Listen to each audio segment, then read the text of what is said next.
chapter 16 verse 1 to 6 हम लोग पढ़ेंगे। सभी लोग अपनी बाइबल खोल लिए तो आइए हम लोग एक साथ में इस वचन को पढ़ेंगे। मैं तुमसे फिलिप्पी के लिए जो हमारी बहन और किकिया कलीसिया की सेविका है विनती करता हूँ कि तुम जैसा कि पवित्र लोगों को चाहिए उससे प्रभु में ग्रहण करो और जिस किसी बात में उसको तुम्हारी आवश्यकता हो उसकी सहायता करो, क्योंकि वह भी बहुतों की वरन मेरी भी उपकार करने वाली रही है। प्रिस्का और अक्विला को जो मसीह यीशु में मेरे सहकर्मी हैं नमस्कार। उन्होंने मेरे प्राण के लिए अपना ही जीवन जोखिम में डाल दिया था और केवल मैं ही नहीं वरन अन्य जाति की सारी कलीसिया भी उनका धन्यवाद करती है। उस कलीसिया को भी नमस्कार जो उनके घर में है। मेरे प्रिय इपेनेतुस को जो मसीह के लिए आसिया का पहला फल है नमस्कार। मरियम को जो जिसने तुम्हारे लिए बहुत परिश्रम किया नमस्कार। परमेश्वर के इन वचन के पढ़े जाने पर परमेश्वर बहुत ऐसे आशीषित करे। आइए हम लोग अपने आप को तैयार करें और एक बहुत ही महत्वपूर्ण समय जब हम परमेश्वर के जिंदा कलाम से परमेश्वर के जीवित वचन से हम सुनने जा रहे हैं। आइए हम ताली बजाकर पास्टर जी का स्वागत करें। Greetings to you all in Jesus name। आप सबको यीशु मसीह के नाम से हार्दिक अभिनंदन।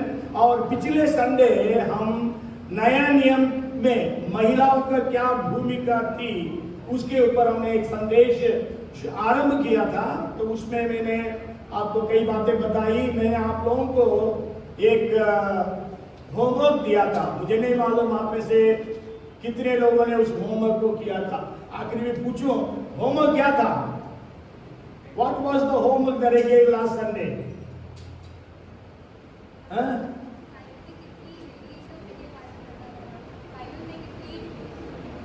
बाइबल में कि नया नियम में कितने लेडीज का नाम मैंने नंबर दे दिया था, है ना। 4 सुसमाचार के किताबों में 44 महिलाओं के बारे में जिक्र है। जरूर केवल 12 महिलाओं का नाम है और प्रेरितों के काम से लेकर यहूदा की पत्री तक 43 महिलाओं का जिक्र है। और जिसमें कितना 25 है 25 शायद महिलाओं का नाम है। इसके विषय में मैंने लास्ट वीक बताया था 28 महिलाओं का नाम है। तो इसलिए मैंने बोला आप लोग ढूंढो, ठीक है, आप लोग ढूंढना। और पिछले वीक मैंने सोचा कम से कम 7 महिलाओं के बारे में कुछ बातें सिखाऊं जो प्रेरितों के काम की किताब में जिनका जिक्र है। लेकिन हम लोग केवल 5 महिलाओं के बारे में भी हम लोग सुन पाए, समय उतना ही रहा। आज मैं आपको ये बताना चाहता हूँ नया नियम में महिलाएं जो है किस प्रकार सेवकाई में लगी हुई थी। Means what was the role of the women in the New Testament church. महिलाएं मतलब लड़कियों को भी आप ले लेना उसमें, है ना। तो किस प्रकार का उनका भूमिका थी, क्या वो लोग क्या क्या किए चर्च में, इसके ऊपर हम लोग सुनने जा रहे हैं। और हम जब वचन को देखते हैं नए नियम में, जरूर हम जानते हैं महिलाओं को कई जगह पर कोई स्थान ही नहीं है और कई देशों में भी महिलाओं को स्थान नहीं दिया जाता है।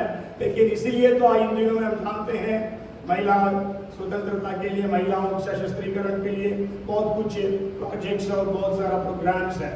So but then in the New Testament, women had a significant and strategic contribution to the spontaneous growth or expansion of the church in the first 3 centuries। पहले 3 शताब्दियों में हम देख सकते हैं कि महिलाएं जो है ये बहुत महत्वपूर्ण भूमिका निभाई है कलीसिया के उन्नति के लिए, कलीसिया की बढ़ोतरी के लिए। मैं आज आपको 7 पॉइंट बताने के लिए चाहता हूं, लेकिन समय भी थोड़ा कम है और मौसम भी थोड़ा खराब है, इसलिए देखता हूं थोड़ा बहुत आपको मैं बताकर आज हम लोग आगे बढ़ेंगे। ओके, और जब हम लोग वचन को अध्ययन करते हैं हम समझ सकते हैं पौलुस के पास एक बड़ी टीम थी और उस पौलुस के टीम में 1/3 of his team members were women. पौलुस के जो टीम थी उसमें सेवकाई में लगे हुए लोगों में 1/3 लोग महिलाएं थी। तो उन महिलाओं का आज कुछ जिक्र हम करेंगे। Okay, so 7 things I want to share with you. 7 बातें। पहली बात, विमेन वर प्रेयर वॉरियर्स। महिलाएं जो है वो प्रार्थना योद्धा थी। जैसे हम लोग पिछले सप्ताह भी पढ़े थे, प्रेरितों के काम उसका पहला अध्याय का 14 पद में प्रेरित लोग जो 11 प्रेरित थे वे आए और आकर उपरोटी कोठरी में गए और वहां पर महिलाएं और माता मरियम यीशु की माता मरियम और यीशु के भाइयों के साथ प्रार्थना में लवलीन रहे, लगे रहे करके प्रार्थना में लगे रहे। इस बात को हम लोग वहां पर पढ़ते हैं। सो प्रेयर वॉरियर्स। इवन हम ये देखे थे दूसरा प्रेरितों के काम 12 अध्याय एक्ट्स 12 चैप्टर में जब पतरस जेल में डाला गया, कलीसिया लौ लगा कर प्रार्थना कर रही थी और वो प्रार्थना हो रही थी एक महिला के घर में और खटखटाने की आवाज सुनकर जो दरवाजा खोलने के लिए गई थी वो भी एक महिला थी, मतलब प्रार्थना के योद्धा थे। और लुदिया नामक एक वचन पढ़ेंगे। We are going to read a verse, Acts chapter 16 and verse 30। Hindi में पढ़े एक्ट्स चैप्टर 16 वर्स 13। सप्त के दिन हम नगर के फाटक के बाहर नदी के किनारे ये समझ कर गए कि वहाँ प्रार्थना करने का स्थान होगा और बैठकर उन स्त्रियों से जो इकट्ठी हुई थी बातें करने लगे। Yes, on the Sabbath day we went out of the city to the river side where prayer was customarily made and we sat down and spoke to the women who met there. वहाँ पुरुष नहीं थे, women थे। So women were prayer warriors. आज यहाँ जितनी महिलाएं बैठी हैं, क्या आप प्रेयर वॉरियर हैं? यार वॉरियर नहीं, वॉरियर नहीं है, वॉरियर है। बहुत सारी महिलाएं वॉरी करने में बहुत उत्साह है, प्रार्थना करने में। क्या फर्स्ट सेंचुरी चर्च बढ़ने के लिए कारण था क्योंकि महिलाएं जो है चर्च के लिए रीढ़ की हड्डी के समान थे। They were like a backbone for the church, the women. So they were prayer warriors first. Second one is they were all filled with the Holy Spirit. मतलब महिलाएं जो है सबके सब फर्स्ट सेंचुरी चर्च में पवित्र आत्मा से परिपूर्ण थे। हम जानते हैं पेंतकोस्त के दिन में जब लोग इकट्ठे हुए थे और सबके ऊपर पवित्र आत्मा उतर आया, उसमें महिलाएं हैं, यीशु मसीह का माता मरियम है। So they were all filled with the Holy Spirit. All the women of the New Testament church were filled with the Holy Spirit. Even यदि आप पढ़ेंगे प्रेरितों के काम 8 का 12 और 10 का 24, वहां पर महिलाएं भी थी और उनके ऊपर भी प्रार्थना की गई जब वो लोग पवित्र आत्मा से भर गए। एक वचन पढ़ेंगे, पढ़िए प्रेरितों के काम 21 का 9। Let's read Acts chapter 21 and verse 9। उसकी 4 कुमारियां पुत्रियां थी जो भविष्यवाणियां करती थी। यस, मतलब यहाँ पर फिलिप्पुस के बारे में लिखा गया है, उसके 4 कुंवारी पुत्रियां थी और वो सब क्या करती थी? भविष्यवाणियां करती थी।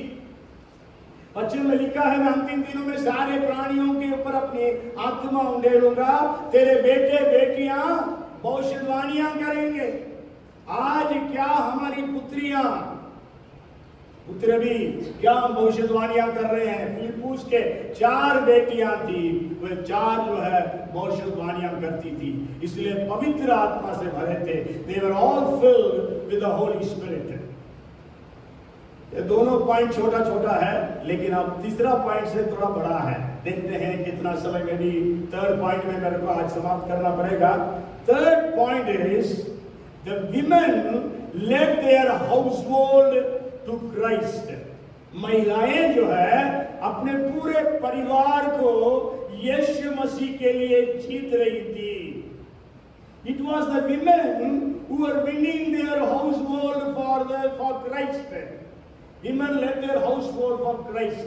एक वचन हम लोग पढ़ेंगे। Let's read a verse, Book of Acts chapter 16 and verse 15. जब उसने अपने घराने समेत बपतिस्मा लिया तो उसने हमसे विनती की, यदि तुम मुझे प्रभु की विश्वासिनी समझते हो तो चलकर मेरे घर में रहो, और वह हमें मानकर ले गई। Okay, यहाँ पर we read about Lydia. Maybe we can read another verse also in that book. If we read 14th verse also, we will read 14th verse. लुदिया नामक थुआतीरा नगर की कपड़े बेचने वाली एक भक्त स्त्री सुन रही थी। और प्रभु ने उसका मन खोला कि वह पौलुस की बातों पर चित्त लगाए। Yes. और 15 पद भी पढ़ लेना इसके साथ में। जब उसने अपने घराने समेत बपतिस्मा लिया, बस इतना काफी है। So what we read here is, now a certain woman named Lydia heard us. She was a seller of purple from the city of Thyatira, who worshipped God. The Lord opened her heart to heed the things spoken by Paul, and when she and her household were baptized. Okay, here we don't read about Lydia's husband at all. हम लुदिया के पति के बारे में नहीं सुनते हैं। Lydia जो है वहां का जो प्रेयर ग्रुप था उसको चला रही थी। आपको यह मालूम होगा, शायद नहीं भी मालूम हो, यदि यहूदी लोगों को एक आराधनालय शुरू करना है, सिनेगॉग, आपको मालूम है जहां भी पौलुस जाता था सबसे पहले कहां जाता था? यहूदियों के आराधनालय में जाता था, और वो एक राबाई था, मतलब वो एक जूइश प्रीचर था, और इवन ही वाज अ फारिसी, और इसलिए उसको अनुमति देते थे प्रचार करने के लिए, वो यीशु का प्रचार करता था। लेकिन जब फिलिप्पी शहर में आया वहां पर कोई सिनेगॉग, कोई आराधनालय नहीं था। Why there was not a synagogue? Because the minimum requirement to start a synagogue is 10 men. यदि एक सिनेगॉग आराधनालय यहूदियों का शुरू करना है, वहां पर कम से कम 10 पुरुष होना जरूरी है। 10 पुरुष। प्रभु की स्तुति हो, यीशु मसीह ने ऐसा नहीं बोला जहां 2 या 3 मेरे नाम से एकत्रित होते हैं वहां उनके बीच में रहता। हालेलुया। मतलब कलीसिया के लिए आपको 10 लोगों की भी जरूरत नहीं है, 2 या 3, मतलब एक परिवार, एक पति पत्नी बच्चे भी हैं तो कलीसिया हो सकता है। लेकिन सिनेगॉग्स के लिए 10 पुरुषों की जरूरत थी वहां पर। इसका मतलब फिलिप्पी शहर में 10 यहूदी पुरुष नहीं थे। कोई भी यहूदी पुरुष प्रार्थना करने के लिए नहीं थे वहां पर, तो केवल महिलाओं के बारे में लिखा है। वो महिलाएं इकट्ठी हुई थी। जब जहां पर आराधनालय नहीं हुआ करता था तो वो क्या करते थे? समुद्र के किनारे या नदी के किनारे इकट्ठे होकर प्रार्थना करते थे। वही बात यहाँ पर हम पढ़ रहे हैं। वो लोग नदी के किनारे इकट्ठे होकर प्रार्थना करते थे। परमेश्वर ने लुदिया के हृदय को खोल दिया। What did Lydia do? Lydia brought her entire family to the Lord. और एक बात याद करना है, जहां भी बाइबल में घराना, हाउस होल्ड लिखा है, oikos is the Greek word. oikos उसका यूनानी शब्द है, उसका मतलब है पति, पत्नी, बच्चे, जितने स्लेव्स हैं उनके पास, जितने गुलाम हैं वो सब, और जितने सर्वेंट्स हैं, जितने मतलब मजदूर नहीं है, नो सेवक लिखा है भाई, दास लिखा है ना। इतने सारे लोग जो है हाउस होल्ड में इंक्लूड होते थे। इसका मतलब लिडिया जो है न केवल खुद उद्धार को पाई, अपने पति को लाई, अपने बच्चों को लाई, अपने परिवार में जितने लोग थे सबको प्रभु में लाई। हालेलुया। आज जितनी महिलाएं यहाँ पर है, क्या आप अपने परिवार को प्रभु के लिए लाए? क्योंकि आप जानते हैं बहुत सारे परिवार में जो है हम अपना पत्नी प्रभु को ग्रहण किए हैं, पति प्रभु को नहीं ग्रहण किए हैं। इवन इंडिया में भी आप जहाँ चर्चेस को आप देखेंगे बहुत जगह में, इवन जो महिलाएं प्रभु को ग्रहण करती हैं वो जो सब महिलाएं ग्रहण करती, पुरुष बहुत कम है। इवन पास्टर शिव जो चर्च चलाते हैं, यदि मान लीजिए वहां पर 50 लोग आते हैं, 40 तो महिलाएं, 10 ही पुरुष है। हैं क्यों? और ये महिलाएं क्यों प्रभु को ग्रहण कर लेती हैं? क्योंकि वो परेशानियों में है, पर पति शराब पीता है, पति वो करता है, ये करता है, ये मजबूर, इसलिए ये लोग परेशान होकर और परमेश्वर के पास आते हैं, क्योंकि यीशु के पास आने से उनकी जिंदगी में शांति मिलती है, प्रभु आश्चर्य कर्म करता, चंगाइयां हो जाती मिलती है। तो इस प्रकार so Lydia led her entire household unto the Lord. और लिडिया के बारे में क्या पढ़ते हैं? She was an entrepreneur, she was a business woman. वो जो है एक मतलब व्यवसाय की एक महिला थी, मतलब वो आज क्या लिखा बेटा इसमें हिंदी में? She was a seller of purple. क्या लिखा? बेचनी। हाँ, बेचनी है ना, मतलब that is very costly, it was a very luxurious thing those days. जो बेचती थी, she was from Thyatira, that was a luxury item those days, and she was selling that. और उसके बारे में बाइबल में लिखा है she was worshipper of God। हो सकता है she was a Jew and her husband was not a Jew। हो सकता है कि वो यहूदी थी, यहूदी स्त्री थी, लेकिन उसका पति यहूदी नहीं था। ओके, और ये भी याद, मतलब थोड़ा सा आपको जानकारियां देता हूँ। पौलुस का यूरोप के सबसे पहला फल है ईदिया। Lydia was the first convert of Paul in the continent of Europe, because सबसे पहले पौलुस फिलिपाई में गया, जहाँ प्रचार किया और चर्चेस को शुरू करना, स्थापित करना शुरू किया। ओके, and then और इतना ही नहीं है, she opened her house, maybe I will share with it next time. Okay, so she opened her house for Paul। वो अपने मतलब पौलुस के लिए वो अपने घर को भी खोली। तो आज यहाँ जितनी महिलाएं हैं, क्या आप अपने परिवार को यीशु मसीह के लिए जीतने में सक्षम रहे हैं? दूसरा एक व्यक्ति के बारे में बताना चाहता हूं, पढ़िएगा दूसरा तिमोथी पहला अध्याय 5वां पद, 2 Timothy chapter 1 and verse 5।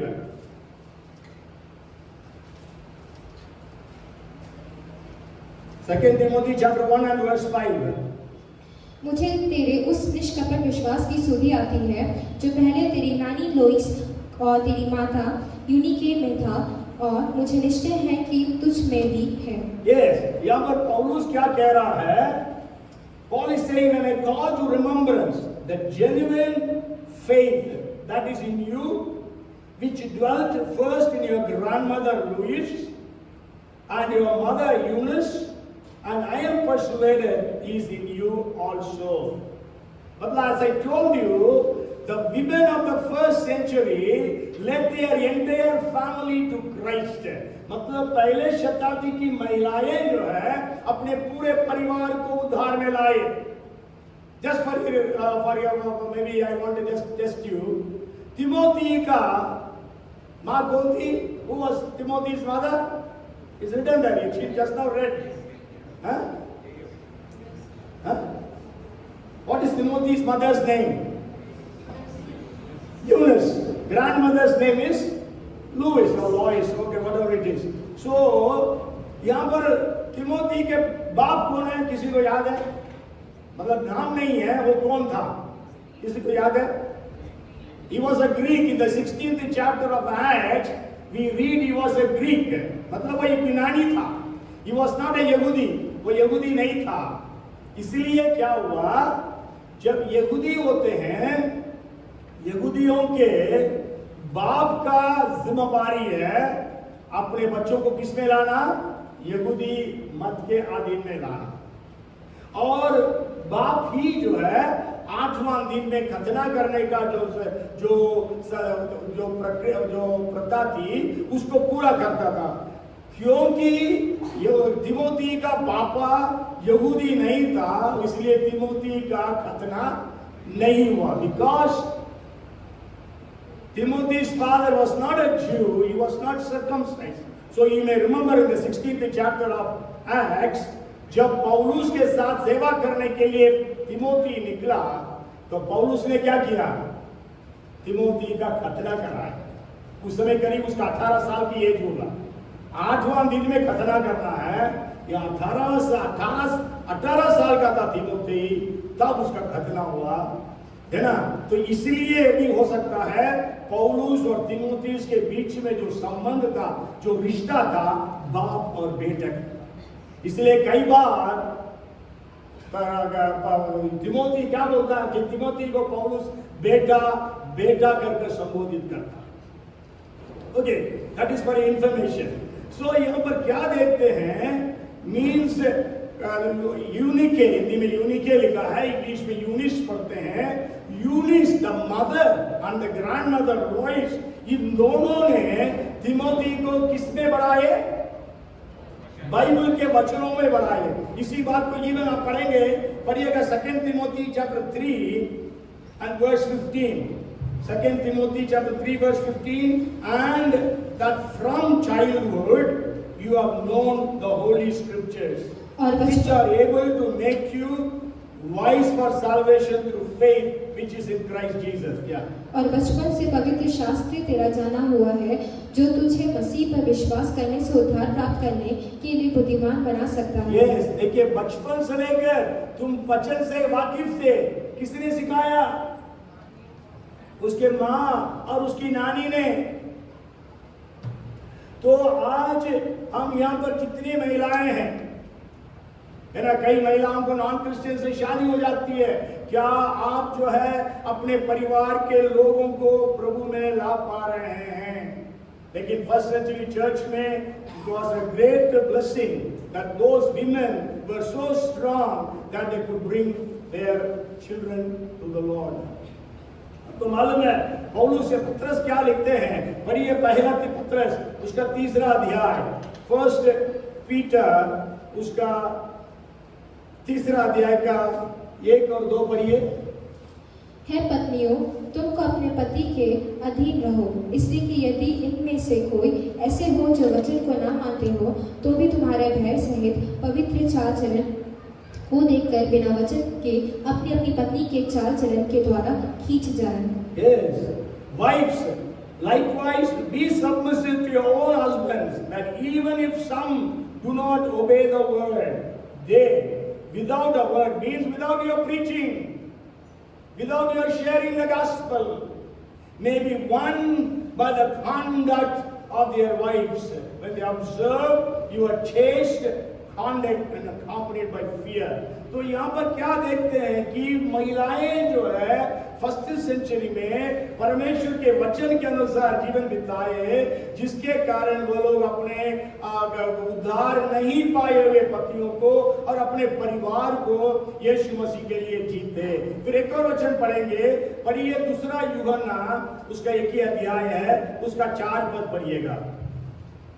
मैं बहुत आनंदित हुआ कि मैंने तेरे कुछ बच्चों को उस आज्ञा के अनुसार जो हमें पिता की ओर से मिली थी सत्य पर चलते हुए पाया। Yes, I rejoiced greatly that I have found some of your children walking in truth as we received commandment from the Father. आपको मालूम है 2 यूहन्ना की जो पत्री है वो लेडी को लिखी गई है, elect lady। Maybe first verse भी पढ़िए, फर्स्ट वर्स। मुझे प्राचीन की ओर से उस चुनी हुई महिला, ये इसमें इतना काफी है। मुझ प्राचीन मतलब यहाँ पर यूहन्ना जो है ना तो अपने नाम को बताया ना उस महिला के नाम को बताया। हो सकता है उस समय परसिक्यूशन जो है उस स्तर पर था, नाम को प्रकट करना खतरे से वो नहीं कम नहीं था, इसलिए यूहन्ना जो है मुझ प्राचीन और तुझे, है ना, the elder to the elect lady. So the church, the message, the second epistle of John was written to a woman, the only book in the entire Bible written to a woman. एक ही किताब जो पूरी Bible में महिला के लिए लिखी गई है।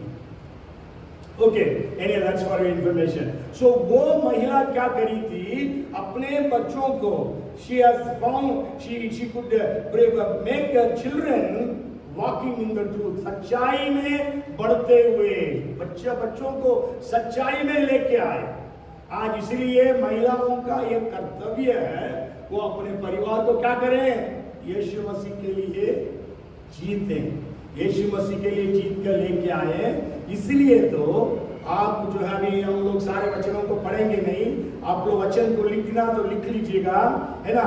Ephesians 5:22-33 इसको ये सब कहते हैं हाउस होल्ड इंस्ट्रक्शन, मतलब परिवार के लिए निर्देशन, है ना। The instructions for house hold, how a husband, how a wife, how parents, how the master, how the slave, है ना। हाउस होल्ड में ये सब आते हैं, जैसा मैं बोला घराने, oikos, the Greek word means all these people included. So इसलिए आपको मालूम है Ephesians 5:22 से 6:9 तक पौलुस जो है पति पत्नी, माँ बाप, बच्चे और मालिक और दास, इन सब के लिए वहां पर लिख रहा है। Colossians 3rd chapter verses 22-24, पहला पत्र 3 का 1 से 7, 1 Peter 3:1-7, and also when we read Titus chapter 2 verses 3-5, we will just write down the verses 3-5, है ना। Titus 2nd chapter verses 3-5, वहां पर older women, यहाँ पर older women कैसे होना है करके वहां पर पौलुस लिख रहा है। और 1 Timothy 5 verses 9-10 he speaks about how the widows should be, है ना।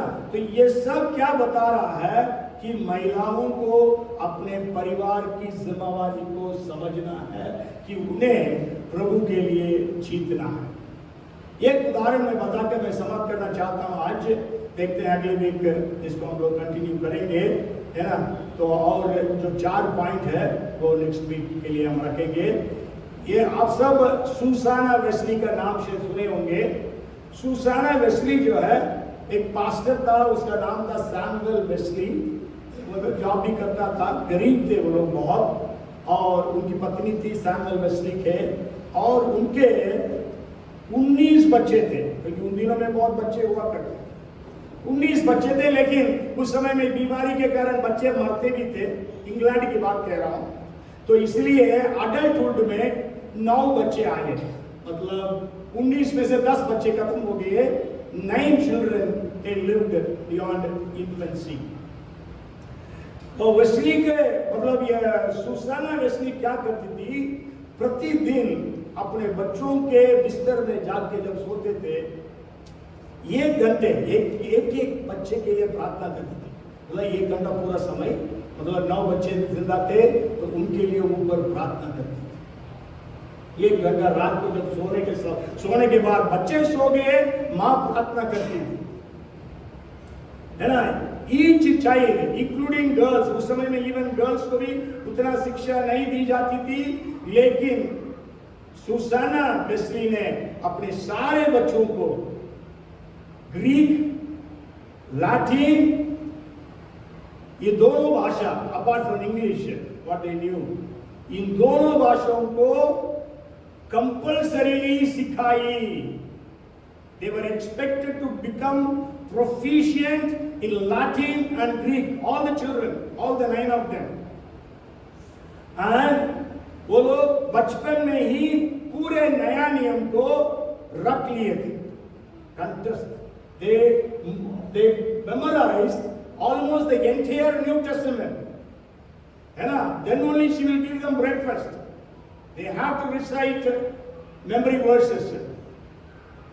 Or not only that, Susanna Wesley examined each child before the midday meal and prior to evening prayers. वो प्रतिदिन दोपहर के भोजन के पहले और रात के प्रार्थना के पहले उनको मतलब पूछती थी, उनसे प्रश्न करती थी। और children were interviewed singularly by their mother one evening each week for the purpose of intensive spiritual instruction. सप्ताह में एक दिन एक बार हर एक बच्चे से अलग अलग समय में वो पूछताछ करती थी, ताकि वे लोग अपने आत्मिक जिंदगी में आगे बढ़ते जाए। इस प्रकार की उसके पहुनाई, उसके पालन पोषण के कारण आप सब जानते हैं जॉन वेस्ली जो है वो चर्च ऑफ इंग्लैंड का एक ऑर्डेन्ड प्रीस्ट बना और फादर बना या पास्टर बना, और वो मिशनरी के रूप में अमेरिका गया। उन दिनों में अमेरिका लोग जाते थे मिशनरी के रूप में, है? तो अमेरिका जा रहा था। आप सब जानते हैं मोरेवियन रिवाइवल के बारे में हमेशा मैं कहता हूं। मोरेवियन रिवाइवल शुरू हुआ 100 इयर्स में, बोला चेन प्रेयर करते थे, चेन प्रेयर 100 इयर्स कंटिन्यूअस। जो शुरू किए बन गए, लेकिन वो चलता रहा। ये मोरेवियन रिवाइवल, इसमें कुछ लोग उस जहाज में यात्रा किए, पानी के जहाज में। उस समय एक मोरेवियन प्रीचर ने जॉन वेस्ली के पास, ये तो ऑर्डेन्ड पास्टर है, उससे पूछता है क्या आपने उद्धार पाया? ये प्रश्न उसको हिला कर रख दिया। वो बोला मैं तो ऑर्डेन्ड प्रीस्ट हूं, चर्च ऑफ इंग्लैंड का, तुम मुझसे पूछ रहे हो क्या मैं उद्धार पाया हूं? फिर से वो आदमी पूछ रहा है क्या तुमने उद्धार पाया? वो वहां जाता है, लेकिन वहां जाकर मिशनरी वर्क शुरू किया, लेकिन उसका मतलब ये प्रश्न का उसका जवाब नहीं मिला।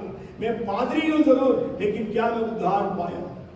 5 साल के बाद ही वापस आ सकते हैं अपना देश, लेकिन वहां पर रह नहीं सका। 3 साल के बाद वापस आ गया, लेकिन मिशनरी ऑर्गेनाइजेशन ने उनको निकाला नहीं, लेकिन वहां पर इंग्लैंड में था। उस समय एक रात को उसने वचन को ग्रहण किया, टिम किम्बोल करके एक व्यक्ति से उस समय यीशु मसीह को ग्रहण किया। उसके बाद वो प्रचार शुरू किया। एक बार उसके बारे में बोला जाता है, वो मतलब उस समय में गाड़ियां नहीं थी, घुड़सवार, मतलब घोड़े में 2.5 लाख मील 4 लाख किलोमीटर उसने यात्रा किया है इंग्लैंड के अंदर। Upon the horse back he has travelled 2.5 lakh miles, 4 lakh kilometre. और उसने रोज कम से कम 4 प्रचार करता था। एक बार वो घुड़सवार होकर एक हाथी के पास गया, वो भी घोड़ा में था, और उससे पूछा क्या तुमने उद्धार पाया है? तो उसने बोला, वो आदमी ने बोला नहीं पाया हूं, लेकिन मेरे को मालूम है जॉन वेस्ली है, वो हर एक से यही पूछता है। तो जॉन वेस्ली ने बोला मैं ही तो हूं। तो वो भागा, मतलब घुड़सवार वो दूसरा आदमी जो इतना फास्ट घोड़ा को चला के गया, लेकिन ये जॉन वेस्ली उसके पीछे इतना फास्ट दौड़ाया और उस आदमी को उस दिन यीशु मसीह को ग्रहण करने दिया। और आज इतिहास में बताया जाता है, मैं बीच में किसी का सुन रहा था, वो बोल रहे थे वर्ल्ड में सबसे अधिक बपतिस्मा यदि कोई दिया था वो जॉन वेस्ली। 17.5 लाख लोगों को उसने बपतिस्मा दिया। 17.5 लाख लोगों को उसने बपतिस्मा दिया। यदि इंग्लैंड में 17.5 लाख को बपतिस्मा दिया, इंडिया में कितना दे सकता था? आपको मालूम है हर साल इंडिया में जो जनसंख्या बढ़ती है उतने ही है इंग्लैंड का जनसंख्या है। Every year the population growth of India is the entire population of England. यदि उस पॉपुलेशन में he could baptise so many people. John Wesley है ना, उसका भाई था चार्ल्स वेस्ली। चार्ल्स वेस्ली ने हजारों गाना लिखा, हजारों गाना लिखा, जिसमें बहुत फेमस सैकड़ों गाना है, जो हिंदी में भी बहुत सारे गाने ट्रांसलेट हुए। तो आज महिलाओं का भूमिका कलीसिया में क्या है? केवल 3 पॉइंट बताया था। एक है दे वर प्रेयर वॉरियर्स, वे सब प्रार्थना योद्धा थे। दूसरा they were all filled with the Holy Spirit, वे सब पवित्र आत्मा से भरे थे। तीसरा they led their families, their households to Christ, वे अपने परिवार को, अपने घराने को यीशु मसीह के लिए जीते। इसलिए आज यहाँ पर जितनी महिलाएं, आप सब प्रेयर वॉरियर बन जाए, प्रार्थना समय बिताए, हन्ना के समान। हन्ना ओल्ड टेस्टामेंट में अपने बेटे के लिए प्रार्थना करी, संतान आपके आशीष के लिए। नया नियम में एक अन्ना थी, है ना, उसके बारे में पढ़ते लूका पाया 2 अध्याय में। वो करीब 70 साल प्रार्थना करती रही। यदि वो मतलब 60 साल बोल सकते हैं, यदि 24 इयर्स में वो विधवा हो गई, 84 इयर्स की थी जब यीशु मसीह पैदा हुए, तो 60 इयर्स वो चर्च में, मतलब बड़ा टेंपल में, यरूशलेम के टेंपल में रही, छोड़ी नहीं, उपवास के साथ प्रार्थना करती रही। आज क्या हम प्रार्थना के लिए अपने आप को समर्पित कर सकते हैं? यदि यीशु के पहले आगमन के लिए अन्ना द प्रोफेटस इतना प्रार्थना करी, यीशु के द्वितीय आगमन के लिए हमें कितना प्रार्थना करना चाहिए। तो इसलिए महिलाएं पुरुष भी हम सब जागृत हो जाए ताकि प्रार्थना के लिए हम उम्मीद रहे। नेक्स्ट संडे जैसा मैं बताया, पेंटिकॉस्ट संडे है, हम प्रार्थना करेंगे 7 दिन, जरूर बोलो 10 दिन प्रार्थना किए। और हम जानते हैं जरूर हम क्रिश्चियंस संडे को मानते हैं, पेंटिकॉस्ट को, लेकिन पेंटिकॉस्ट का जो यूनानी शब्द वो फीस्ट का, वो पेंटिकॉस्ट का यूनानी शब्द नहीं, वो फीस्ट को फीस्ट ऑफ वीक्स बोलते हैं, शावोत कहते हैं। वो शावोत जो है एक्चुअली थर्सडे को है ये सबका, क्योंकि वो लोग हर साल के मतलब उनका तारीख वही है, इसलिए डे बदलता। हम लोगों का डे एक ही है, तारीख बदलता है ना, थोड़ा कैलकुलेशन में थोड़ा सा गलत है।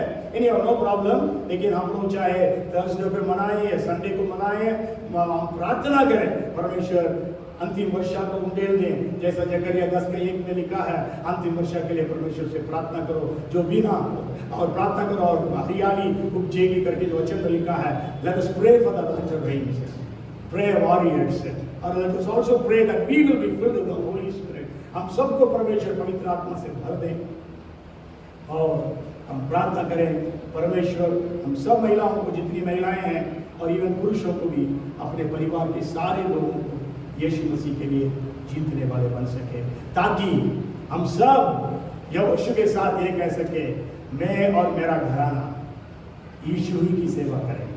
हालेलुया।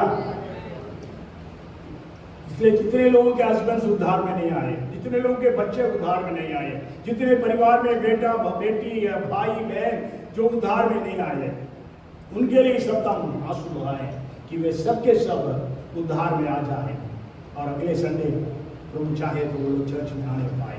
आइए हम लोग प्रार्थना करें। Lord we thank you,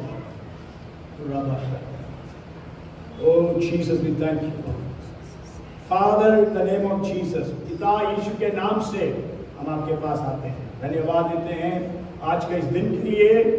we thank you Lord for this day, and Lord we thank you for the first century women who are so committed, who are prayer warriors, who are filled with the Holy Spirit, and who had the burden to win their families for Christ. प्रभु पहले शताब्दी के महिलाओं के लिए धन्यवाद देते हैं, वो प्रार्थना योद्धा थी और वे वो सब पवित्र आत्मा से भरी थी और वे सब अपने परिवार के लोगों को यीशु मसीह के लिए जीती।